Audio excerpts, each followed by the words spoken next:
The docking clamps hit with a metallic shriek that echoed through Tribunal Station 9 like a death rattle. Captain MacLeod felt it through the deck plates, that final shudder of contact that meant there was no turning back now. Through the viewport, the station sprawled like a crystalline tumor. All angles and artificial light, 23 species worth of architectural compromise bolted together in defiance of good taste and physics. "Welcome to the center of galactic civilization," she muttered. "Looks like a bureaucrat's fever dream." Behind her, Engineer Petra Jackson was running final checks on the cargo bay seals, her fingers dancing across the haptic display. "All green, Captain, though I'm starting to think we should have painted the Trebuchet. Too late for aesthetics now." The comms crackled. Station control. Clipped, mechanical, probably translated through 6 languages and 2 neural interfaces. "Human vessel Odyssey 4. You are cleared for diplomatic proceedings. Chancellor Vess awaits your presence in Chamber 16. Please proceed with..." Static burst. "And do not deviate from approved corridors." MacLeod keyed the response. "Acknowledged. We'll be on our best behavior." Petra snorted. That's what worries them. They'd been traveling for 3 months to get here. Humanity's first official seat at the Galactic Collective table. First contact had happened 2 years ago. Awkward, terrifying, and involving way too many misunderstandings about whether humans were predators or prey. Turned out the answer was yes. The galaxy hadn't known what to do with that. Now they were trying diplomacy. MacLeod straightened her uniform jacket. Navy blue, crisp, with rank insignia that probably meant nothing to the aliens. She caught her reflection in the polished bulkhead. Red hair tied back, gray eyes sharp, jaw set like she was about to negotiate a hostage situation. Which, in a way, she was. Humanity's reputation was the hostage. The airlock cycled open. Chamber 16 was massive, vaulted ceilings that disappeared into architectural shadows. The walls were some kind of living crystal that pulsed with bioluminescence, shifting through colors that human eyes probably weren't supposed to see. 23 species worth of delegates sat in a semicircle, each on furniture designed for their specific physiology. It looked like someone had raided an alien furniture store during a panic attack. Chancellor Vess stood at the center, crystalline, 8 feet tall, humanoid in the way that nightmares are humanoid, close enough to be unsettling. Light refracted through his body in stuttering patterns. When he spoke, it sounded like wind chimes having an existential crisis. "Captain MacLeod, humanity is recognized." She stepped forward. Petra and Lieutenant Amara Okonkwo flanked her, both carrying datapads and the kind of neutral expressions that military personnel wore when they were absolutely thinking sarcastic thoughts. "Chancellor, it's an honor." Vess inclined his head, which caused a minor light show. "We have prepared the Armament Restriction Treaty, standard protocol. All species must comply before gaining voting privileges." A holographic document materialized between them. Dense text, legalese that had probably been translated and retranslated until the original meaning was buried under 40 layers of diplomatic hedging. MacLeod scanned it. Section 3, Clause 18 jumped out immediately. No energy weapons, kinetic accelerators, plasma-based armaments, or molecular disruptors, she read aloud. Pretty comprehensive. "Galactic peace requires sacrifice," Vess said. His voice had that tone, the one bureaucrats used when they believed their own propaganda. "All member species have signed. Violence must be constrained." MacLeod read it again, then a third time. Behind her, Petra was doing the same, and MacLeod could practically hear the gears turning. Amara's expression hadn't changed, but her eyes had that dangerous glint. "Any questions?" Vess asked. "Just one. This list is specific to advanced weapon systems, correct?" "Correct." "Nothing about pre-industrial armaments." Vess's crystalline face couldn't really express confusion, but his light patterns stuttered. "I suppose that is technically accurate, though no species would..." "Perfect." MacLeod pulled out a stylus and signed with a flourish that would have made her lawyers proud. "Humanity accepts." "Fully." To the letter. She handed it back.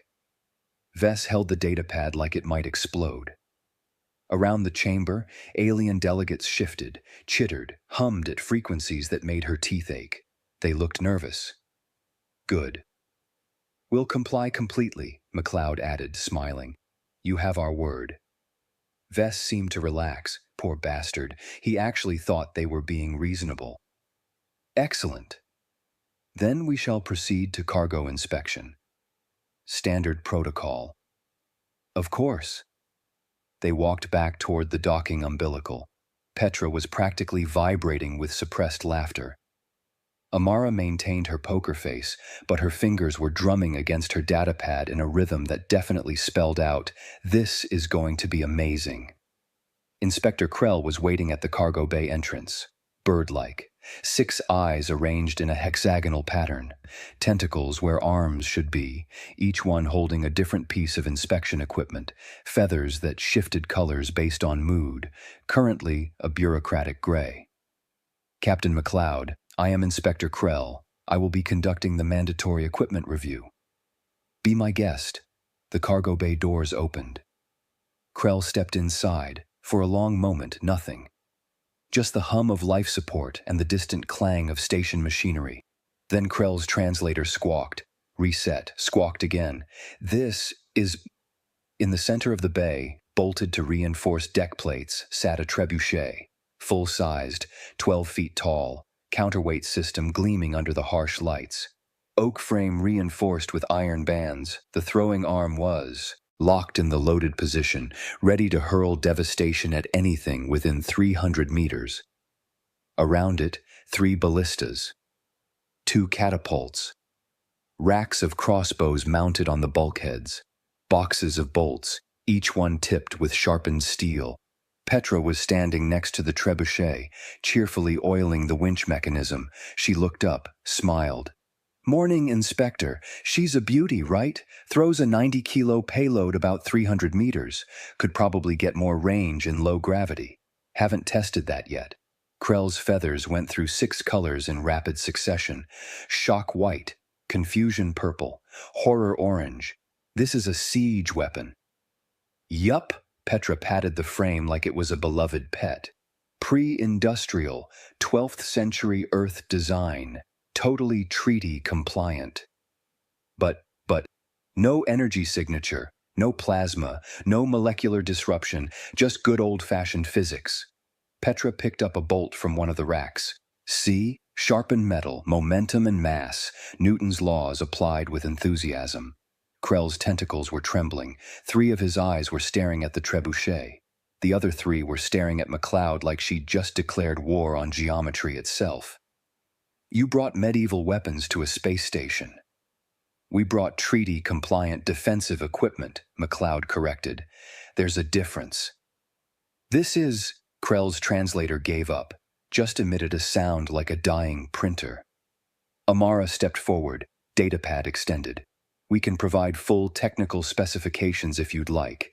Tensile strength calculations, trajectory modeling. We've been very thorough. Krell looked at the datapad, at the trebuchet, at MacLeod. His feathers had settled on a color that probably meant existential dread. I need to report this. Please do. Krell fled, literally fled, tentacles flailing, feathers shedding, making sounds that the translator mercifully didn't even attempt to process. Petra watched him go. Think we broke him? Probably. 20 minutes later, they were back in Chamber 16. The entire Galactic Council had assembled, all 23 species. Emergency session. Vess stood at the center, holding the inspection report like it was contaminated. You brought medieval weapons to a space station. His voice had lost all diplomatic calm. The crystals were practically vibrating. MacLeod stayed perfectly composed. The treaty bans advanced weapons. These are literally the opposite of advanced. She pulled out her own datapad, highlighting the relevant sections. See Section 3, Clause 18. No mention of counterweight-based projectile systems. No mention of tension-based launch mechanisms. No mention of... This is a violation of the spirit of the treaty. but not the letter, and I'm pretty sure the letter is what counts. The chamber erupted, clicking, chittering, warbling. One species just started screaming in ultrasonic frequencies that made the lights flicker. An alien in the third row, slug-like, dozens of eye stalks, fainted and had to be carried out by colleagues. Vess tried to restore order, failed, tried again. One delegate was citing subsection after subsection, each one somehow not quite covering siege weapons. We also brought a mangonel, MacLeod added into the chaos, experimental model, mostly functional. Silence. Then, what is a mangonel? Torsion-based catapult, uses twisted rope for power. Very reliable. Vess collapsed into his chair, which apparently crystalline beings could do. His light patterns were cycling through colors that probably meant things like migraine and career regret. You didn't break the rules, he said finally. You broke the rule book. We prefer creative interpretation. Ambassador Thrak rose from the back row, Krellian, 8 feet of insectoid warrior, battle armor gleaming, mandibles clicking with what might have been laughter. Humans bring antiques to the stars. This is your grand strategy? MacLeod turned to face him. Would you like a demonstration? The clicking stopped. The Krellians request a field test, Thrak announced. Vess's light patterns went dark. Approved, he said, voice hollow. Let's see what humanity's creativity can actually do. The firing range was improvised. Had to be. Tribunal Station 9 wasn't designed for weapons testing, especially not weapons that predated spaceflight by several centuries. They'd cleared out Cargo District 8, a long corridor with reinforced bulkheads and emergency containment systems. Theoretically safe. Theoretically. MacLeod watched as Petra and her engineering team wheeled the Trebuchet into position. The counterweight swung gently, ominous. Behind the safety barrier, approximately 80 alien delegates crowded together, their translators creating a symphony of nervous chittering. This is madness, Krell muttered. He was holding a datapad with one tentacle and what looked like a stress relief device with another. Absolute madness. That's the human way, MacLeod said cheerfully. Vess stood at the front of the observation deck, his crystalline body refracting the harsh cargo lights into prismatic anxiety. Captain, please understand. If this goes wrong, if there is any damage to station infrastructure, then you'll have documentation for your insurance claim. We've been very thorough with our liability waivers. Lieutenant Amara Okonkwo was setting up the target downrange, a reinforced cargo container, rated for micrometeorite impacts and minor explosive decompression, standard galactic shipping, built to survive the void. She finished securing it, jogged back to the safety line, gave a thumbs up. Petra loaded the projectile, a concrete block, 90 kilos, painted bright orange for visibility. Fire in the hole! The aliens pressed closer to the shielding. Energy barriers hummed to life. Apparently, they trusted their own tech more than human assurances. Smart. Petra pulled the release lever. The counterweight dropped. Physics happened. The throwing arm whipped forward. With a sound like the universe cracking its knuckles, the concrete block launched, arcing through the corridor in a beautiful parabola that would have made medieval siege engineers weep with pride. It hit the cargo container dead center. Then it went through the cargo container, then through the second cargo container behind it that wasn't supposed to be in the blast radius, then through the bulkhead. The one marked primary hull section. Alarms shrieked, red lights strobed, emergency klaxons in frequencies that made human teeth ache and alien sensory organs do whatever their equivalent of aching was. Atmosphere vented through the breach with a scream that could have been the station itself expressing an opinion. Emergency seals slammed down. Blast doors, containment fields, the works. Silence. Then Vess's voice, very quietly. You've created a hull breach with a wooden stick. Technically, it's oak reinforced with iron bands, MacLeod said. She kept her expression neutral, but internally she was recalculating several things, mainly the range equations and possibly their diplomatic standing. Petra was staring at her datapad, scrolling through trajectory data. Okay, so, stress test successful? That was not a stress test. Krell's feathers had gone full panic white. That was a structural integrity failure. On the station's part, yes. You could have killed us all. MacLeod pulled up the station schematics on her own datapad. Breached section was scheduled for maintenance anyway. We probably saved you some demolition costs. Vess looked like he was experiencing what humans would call a stroke, if crystalline beings could have strokes. His light patterns were flickering between colors that probably didn't have names in human languages. Then Ambassador Thrak pushed through the crowd.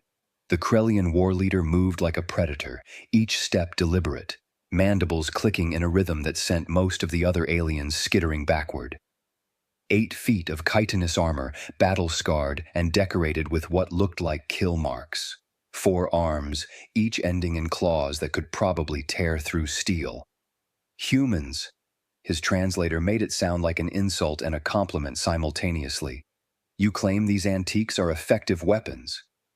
We just put a hole in your station, Petra pointed out, against an undefended target. Thrak's mandibles spread, probably his version of a smile. The Krellian war host has conquered 60 systems. We have broken sieges on 12 fortress worlds. We have ended species who thought themselves invincible. He gestured to his armor. This is ceremonial plate, rated for plasma resistance, blessed by war shamans, worn by victors. Sounds expensive, MacLeod said. Priceless. Thrak's 4 eyes focused on her. You claim momentum defeats technology. Prove it. You want us to shoot you? I want you to try. The crowd went silent. Even the translators seemed uncertain about how to process this. Vess started to object, but Thrak silenced him with a gesture. The treaty bans advanced weapons because species like mine would dominate. But you claim superior tactics. He tapped his armor with 1 claw. Demonstrate, or admit. Your medieval tools are theatrical props. MacLeod looked at Petra. Petra looked at Amara. Amara was already smiling, the kind of smile that usually preceded terrible decisions. Marine Kowalski, MacLeod called. A figure emerged from the back of the crowd. Marine. 5'6" of compact muscle and casual competence. Kowalski carried a crossbow like it was an extension of their nervous system. They'd been suspiciously quiet this whole time, just watching, calculating. Sir, think you can hit Krellian ceremonial armor at 30 meters? Kowalski looked at Thrak, at the armor, back to MacLeod. Which part? Your choice. Center mass is traditional. Thrak positioned himself downrange, spread his arms wide, mandibles clicking in challenge. Around them, aliens were pulling up recording devices, probably already drafting the incident reports. Kowalski loaded a bolt. Standard steel tip, nothing fancy. They sighted down the rail, adjusted for distance, breathed out slowly. Firing! The crossbow snapped. The bolt flew. It hit Thrak's chest plate and punched straight through. The sound was distinctive. Metal parting, ceramic inserts shattering, the bolt embedding itself in the bulkhead behind Thrak with a solid thunk. Thrak looked down at the hole in his armor, at the bolt protruding from the wall behind where he'd been standing. His mandibles had stopped clicking. Complete silence. Then his honor guard rushed forward, 4 Krellian warriors in full combat gear, energy shields flickering to life. They surrounded Thrak, checking for injuries, their own translators emitting sounds like grinding metal and aggressive clicking. I am unharmed, Thrak said. His voice had lost the mocking edge. The bolt passed through. Kowalski was already reloading. Casual, professional. Modern shields calibrate for energy weapons, electromagnetic signatures. Plasma dispersion. They patted the crossbow. This is just momentum, Newton's laws, no electronic signature to detect, no energy pattern to deflect. Just mass times velocity. One of the honor guard examined the damaged armor. The shield didn't even register the projectile. Because it's not a projectile by your definition, MacLeod explained. Your sensors are looking for accelerated particles, plasma bolts, laser coherence. They're not scanning for a pointed stick moving at high velocity. Thrax's mandibles opened and closed several times, processing, his entire worldview apparently requiring recalibration. Our shields are rated for modern threats, Petra finished. You're protecting against the weapons you know. We're using weapons your technology forgot to account for. The honor guard stepped back. Thrax removed his helmet, revealing a face that was all compound eyes and clicking mandibles. I withdraw my mockery. Humans are dangerously creative. We prefer efficiently unpredictable, MacLeod said. Vess pushed forward, his light patterns cycling through what had to be bureaucratic panic. This is exactly why we need to amend the treaty. Immediately. Emergency council session. Now. They reconvened in Chamber 16, all 23 species, Vess at the center, surrounded by datapads and increasingly desperate legal advisors. We propose an emergency amendment, Vess announced. All projectile-based weapons are hereby. That includes throwing, MacLeod interrupted, and punching, basically all kinetic violence. An alien representative, tentacled, floating in a containment sphere, spoke up. We mean launched projectiles, mechanical systems designed to... So javelins are banned? What about atlatls? Those are just throwing sticks. Where's the technological cutoff? Bronze Age? Iron Age? Do we need to define metallurgy standards? The chamber descended into chaos, delegates shouting, translators overheating. One species started citing Earth's own Geneva Conventions, which raised questions about how thoroughly they'd researched humanity's history. Biological warfare is banned on Earth, someone argued. Not relevant, MacLeod countered, but it establishes precedent for human conflicts. This is galactic law, different jurisdiction. Vess tried to restore order. We could ban tension-based launch systems. That includes rubber bands, bungee cords. Are we banning recreational equipment? What about suspenders? Another proposal. Pre-spaceflight armaments are forbidden. We still use knives, Amara pointed out. Stone Age technology. Going to confiscate kitchen utensils? A junior aide frantically typed. What if we define a maximum kinetic energy threshold? That would ban fast running, Petra said. Human sprinters can generate significant momentum. Someone in the back threw their datapad in frustration. It hit another delegate. See? Krell shrieked. Projectile! That's exactly what we're trying to prevent! The council dissolved into pandemonium, species arguing with species, lawyers citing subsections that contradicted other subsections. Vess in the center, light patterns flickering like a malfunctioning display. MacLeod pulled out a document, 40 pages. Earth's legal team had been busy during the journey. We anticipated objections, she said calmly. Here's our complete legal analysis. Every possible amendment with constitutional challenges. Cross-referenced with existing treaty language, we've been very thorough. Vess took the document, scrolled through it. His light went dim. You weaponized our own paperwork. We prefer to think of it as defensive documentation. The voting commenced. Chaos, procedure breaking down. Finally, a result. Humans were technically compliant. 17 species voted to uphold the original treaty. 6 abstained. The amendment failed. Vess collapsed into his chair. What have we done? Then the proximity alarms screamed. Red lights, battle stations, the kind of warning that meant incoming hostiles. 6 ships dropping out of warp, a station officer announced. Vorgothi signatures. Pirates. MacLeod was already moving. All human personnel, medieval protocol, now. An alien security officer stared at her. Medieval what? You're about to find out. 6 pirate frigates materialized from warp space like bad news in physical form. Vorgothi design, angular, predatory, covered in what looked like battle scars and aggressive graffiti. The kind of ships that announce their presence with implied violence. The broadcast came through on all frequencies, static. Then a voice that sounded like grinding metal and poor life choices.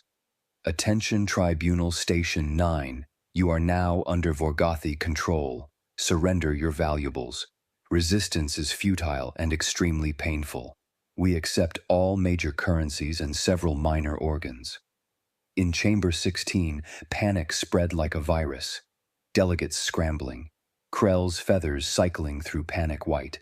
Vess's crystalline body flickering with what had to be existential dread.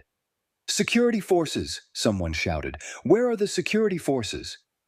An officer stepped forward looking miserable.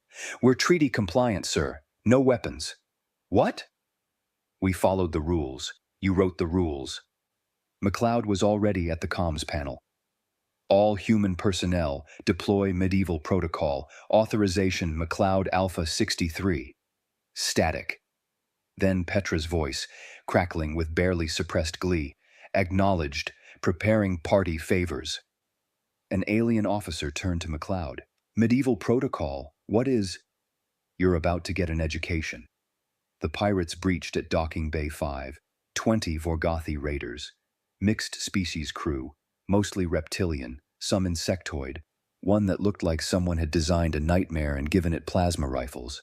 Energy shields shimmering. Armor rated for modern warfare. They moved with practiced efficiency, weapons tracking, expecting easy prey. They found humans with crossbows. The pirate lieutenant stopped, stared. His translator cycled through several languages before settling on disbelief. "Did we time travel?" Marine Kowalski stood at the center of the bay, crossbow loaded, expression neutral. Behind them, 6 more Marines, all armed with medieval weaponry, all absolutely serious. "This has to be a joke," the lieutenant said. "Only one way to find out," Kowalski replied. They fired. The bolt hit the lieutenant's energy shield and passed through like it wasn't there. Momentum didn't care about electromagnetic barriers. The bolt punched into his shoulder armor, penetrated, sent him spinning backward with a scream that the translator mercifully garbled. The pirates stared. At their lieutenant, at the humans, at the crossbows. "Return fire!" Plasma bolts lit up the bay. Humans dove for cover behind cargo containers and structural supports. Marines returned fire with mechanical precision. Load, aim, release. Reload. Repeat. A pirate's shield flickered as a bolt struck. The shield handled energy beautifully. It had no idea what to do with sharpened steel moving at high velocity. The bolt punched through, caught the pirate in the leg. He went down screaming. "How?" Another pirate, firing wildly. "How are their weapons working?" Kowalski, reloading calmly behind a container. "Newton says hello." The firefight intensified. Plasma bolts superheating metal, leaving scorch marks and molten slag. Crossbow bolts flying in return, each one a kinetic reminder that physics predated technology. "They're using arrows!" the pirate captain shrieked over comms. "What century are these people from?" MacLeod's voice came through the station-wide broadcast, calm and conversational. "Attention, pirates. You're experiencing what we call a tactical disadvantage. Your shields are optimized for energy weapons. Ours aren't shields at all, just good cover and better aim." Petra's engineering team wheeled the Trebuchet into position at the main bay entrance. Full setup. Counterweight locked. Engineers working with the practiced efficiency of people who'd done this far too many times in simulation. "Load it," Petra ordered. They loaded a cargo container, full of metal scrap, broken tools, spare parts. Essentially a giant shotgun shell weighing 200 kilos. "Fire for effect," the Trebuchet released. The container arced through the bay in a beautiful trajectory. At the apex, the container's seams gave way under rotational stress. Contents exploded outward, metal shrapnel in an expanding cloud of kinetic death. It hit the pirate formation like the universe throwing a tantrum. Shields sparked, overloaded. failed. The electromagnetic barriers were designed for coherent energy, not chaotic kinetic impacts from 100 different vectors simultaneously. Shrapnel tore through armor, dented hulls, sent pirates diving for cover that didn't exist. Retreat! Retreat! Pirates fled toward the corridors, found more humans waiting. Lieutenant Amara Okonkwo had set up defensive positions throughout the station. Choke points, kill zones, medieval siege tactics applied to space station architecture. One corridor had tripwires connected to swinging logs. A pirate hit one at full sprint. The log caught him in the chest. He went down hard, plasma rifle skittering away. Another hallway featured caltrops, deck denial devices according to the official paperwork. Pirates running in heavy boots, expecting smooth surfaces, instead found sharpened metal stars designed to punch through anything soft. The screaming started immediately. "What kind of station is this?" A pirate, limping, trying to navigate around the caltrops. He didn't see the ballista. Amara fired it personally. The bolt moved like judgment, went through the pirate behind him, embedded in the bulkhead with enough force to leave cracks. Pre-industrial warfare, she said to no one, in particular. Works every time. The pirates tried to push through to the command deck, found boiling oil, officially labeled thermal deterrent compound in the station logs. Unofficially, cooking oil heated to 190 degrees and poured from overhead maintenance access. The pirates hit it. The screaming reached frequencies that probably violated several noise ordinances. In the command center, Vess was watching security feeds with the expression of someone whose entire worldview was being forcibly rewritten. They're winning. Humans are winning, with wood and metal. Momentum is momentum, MacLeod said. She was coordinating defensive positions, directing fire teams, somehow making medieval tactics work in a modern firefight. Doesn't matter if it's delivered by plasma or pointed stick. Impact is impact. The pirates made their final push, concentrated assault on Docking Bay 5, trying to retreat to their ships. 20 pirates, shields at maximum, plasma rifles on full auto. They ran into the Trebuchet. Petra had reloaded it, this time a solid iron slug. 200 kilos of compressed metal shaped for aerodynamics. "Final exam time," she muttered. She released. The slug flew, faster than the concrete block, heavier than the shrapnel container. It covered the distance in less than 2 seconds. It hit the pirate flagship's engine block. The impact was spectacular, metal screaming, systems failing. The entire rear section of the frigate crumpled like aluminum foil. Engine core went dark. Emergency systems flickered and died. The ship was dead in space. Inside Bay 5, the pirates stopped, stared at their dead ship, at the humans, at the trebuchet that had just killed a modern spacecraft. "We surrender," the pirate captain said quietly. "Louder," Kowalski suggested, crossbow still raised. "We surrender." 2 hours later, the station was secure. Pirate casualties, 18 injured, 6 requiring medical attention, all of them traumatized. Human casualties, 0. 1 Marine had a bruised shoulder from recoil.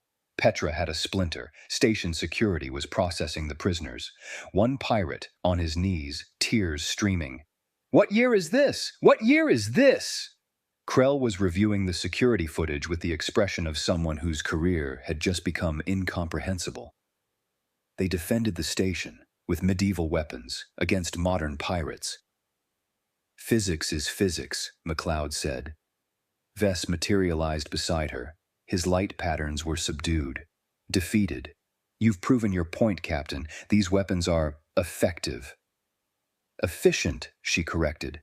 "The Council will want to discuss this." "I'm sure they will." Vess looked at the footage. Pirates fleeing from crossbow fire, Trebuchet destroying a starship, humans grinning like they'd just won a particularly entertaining bar fight. "What have we allowed into the galaxy?" he whispered. MacLeod smiled. "Progress, Chancellor. Just backwards." Chamber 16, 2 hours after the battle. The delegates. Looked like they'd survived a natural disaster. One alien was rocking back and forth, muttering something about arrows in space. MacLeod stood before the assembly. Behind her, Petra and Amara, looking pleased with themselves. Vess spoke slowly. "You defended this station with wood and rope." "And iron," MacLeod corrected. The security chief presented casualty reports. 0 human losses, 18 pirate casualties, footage played, pirates fleeing from crossbow fire, one screaming, "They've gone analog!" A Wethrani counselor raised a tentacle. "How did you know their shields wouldn't stop projectiles?" Petra shrugged. "We didn't, just figured nobody tests for medieval anymore." Ambassador Thrax stood. "I withdraw my earlier mockery. Humans are efficient." Vess's light patterns cycled through resignation. "We need to revise the treaty. Again." 11 hours of debate. "Ban all kinetic projectile weapons," someone proposed. "That includes throwing," MacLeod countered. "Baseballs, rocks." "Weaponized projectiles specifically." "Define weaponized. A fork is pointy." Chaos. An alien threw their data pad. It hit another counselor. Someone screamed, "Projectile!" 12 amendment attempts, 12 failures. Final vote. Treaty remains unchanged. Vess collapsed. "Humans don't break rules. They break the people who write them." 6 months passed. Human outpost. Aldrin 12, 50 trebuchets, 200 ballistas, 3,000 crossbows, 1 experimental siege tower for intimidation purposes. Other species noticed. Requisition forms flooded in. Krellians ordered 400 longbows. Kellians requested catapult blueprints. Even peaceful Withrani wanted historical projectile dynamics. The galactic arms race began, backwards, Vess's office. He reviewed requisitions, 3,000 longbows, 50 battering rams, 12 siege towers. His aide entered. "Sir, should we be concerned?" "We already are." A human walked past the viewport, whistling, carrying a halberd. His comm chimed, MacLeod's voice, cheerful. "Chancellor, Earth's sending the next diplomatic ship." Vess felt something crack. "More siege weapons?"